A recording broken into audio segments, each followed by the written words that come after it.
और सत्ता में अब बात करते हैं राम मंदिर चढ़ावा चोरी मामले की। जैसे जैसे इसकी जांच आगे बढ़ रही है, नई कहानियां सामने आ रही हैं।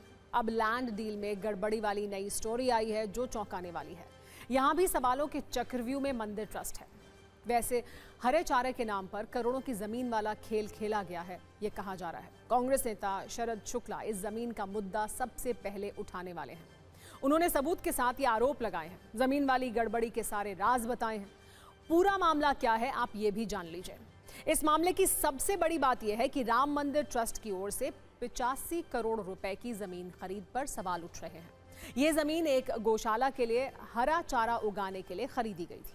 जिस गौशाला में ये हरा चारा जाता है उसके अध्यक्ष चंपत राय हैं। एक पूर्व मेयर और पूर्व सांसद इसके बोर्ड में सदस्य हैं। आरोप यह है कि यह जमीन बाजार मूल्य से 6 गुना अधिक दाम पर ली गई थी। राम मंदिर परिसर से 6 किलोमीटर दूर शाहनवाजपुर मांझा में ये जमीन है। ये बताया जा रहा है कि ट्रस्ट ने 85 करोड़ की जमीन खरीदकर विश्व हिंदू परिषद के गौशाला को दे दी थी, जिस पर अब हरे चारे की खेती होती है। 2023 में ये जमीन खरीदी गई थी। कहा यह भी जा रहा है कि अब तक यहाँ कोई और निर्माण या मंदिर ट्रस्ट के लिहाज से इसका उपयोग होते नहीं देखा गया है। गौशाला का काम देखने वाले वीएचपी नेता भी ये मानते हैं कि ट्रस्ट की जमीन पर हरा चारा उगाने का काम गौशाला के लिए किया जा रहा है। इस लैंड डील को लेकर विपक्ष के नेता सवाल यही पूछ रहे हैं कि क्या सिर्फ हरा चारा उगाने के लिए 85 करोड़ रुपए की जमीन खरीदी गई थी। पूछे जा रहे सवालों के बीच टीवी9 भारतवर्ष की टीम ग्राउंड जीरो पर पहुंची, जमीन का मुआयना किया। ये कारसेवकपुरम की तस्वीर है, जहां जगह जगह श्री राम गौशाला समिति के बोर्ड लगे हैं। इस गौशाला में आज भी लगभग 100 गाय मौजूद हैं। बताया जा रहा है कि 2000 में इस समिति को रजिस्टर्ड कराया गया था। तब से इसके अध्यक्ष चंपत राय ही हैं। हालांकि ये जरूर दावा किया जा रहा है कि इसका राम मंदिर ट्रस्ट से कोई लेना देना नहीं है। गौशाला का काम देखने वाले वीएचपी के नेता भी मानते हैं कि पहले हरा चारा खरीद कर लाया जाता था। अब ट्रस्ट की गाड़ी प्रत्येक दिन शहनवाजपुर से चारा लाकर गौशाला में डिलीवर करती है।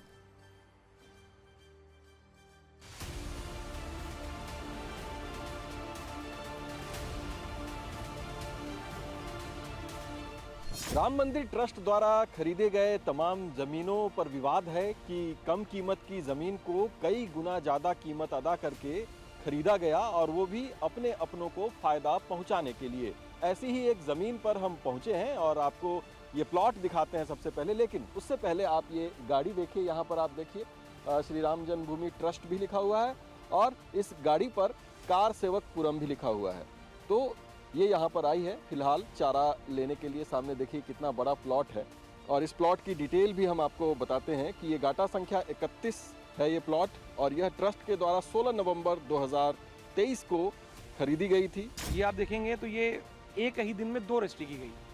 एक ही परिवार से ट्रस्ट ने 2 जमीन खरीदी। इसमें आप देखेंगे तो इसमें आपको चंपत राय की फोटो दिखाई पड़ेगी, ट्रस्ट के महासचिव हैं, और ये तन्वी बंसल है। चंपत राय बंसल और तन्वी बंसल, इनके बीच ये एक खरीद बिक्री का एक काम होता है, जिसमें जो ज़मीन की मालियत होती है वो 1,73,13,000 रुपया होती है। लेकिन ट्रस्ट इसको कई गुना ज़्यादा, 15 गुना से ज़्यादा जाके 29,67,60,800 का खरीदता है। और उसी दिन, उसी लोकेशन पर, उसी दिन माफ कीजिए, जिस लोकेशन पर हम इस वक्त खड़े जी, एक और ज़मीन खरीदी गई। जिस ज़मीन, इस वाली ज़मीन में जो गवाह थे आलोक बंसल जी, वही डील उनसे हुई, दूसरी डील उनसे हुई। जो ज़मीन 9 करोड़ की मालियत थी, 9 करोड़ 1,000 रुपया, उसको करीब 55 करोड़ 47,31,800 में खरीदा गया।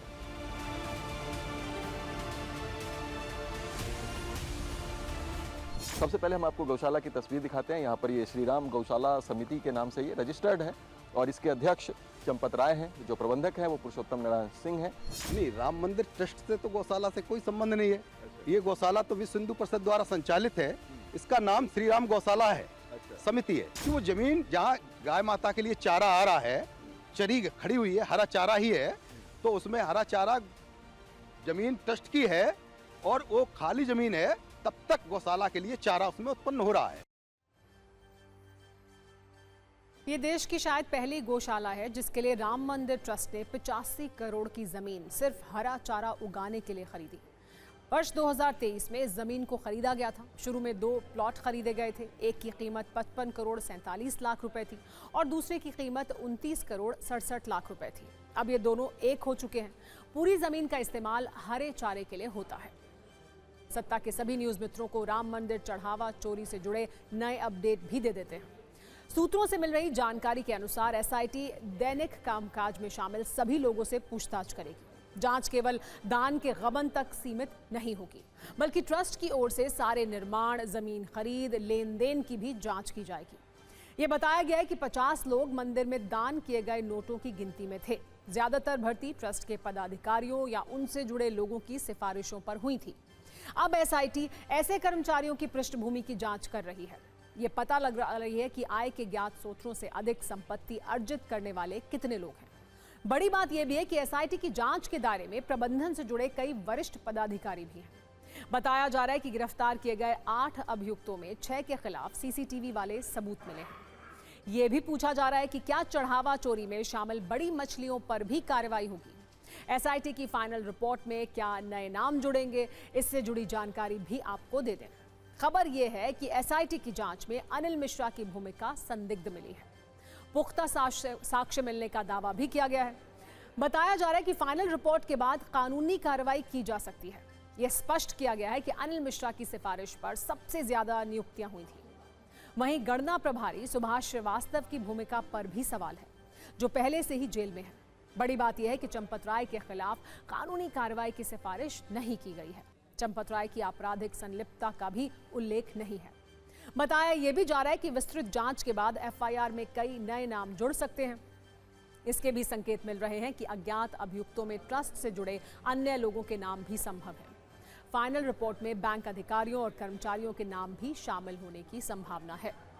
कुल मिलाकर देखा जाए तो कहना गलत नहीं होगा कि चढ़ावा चोरी में पिक्चर अभी बाकी है।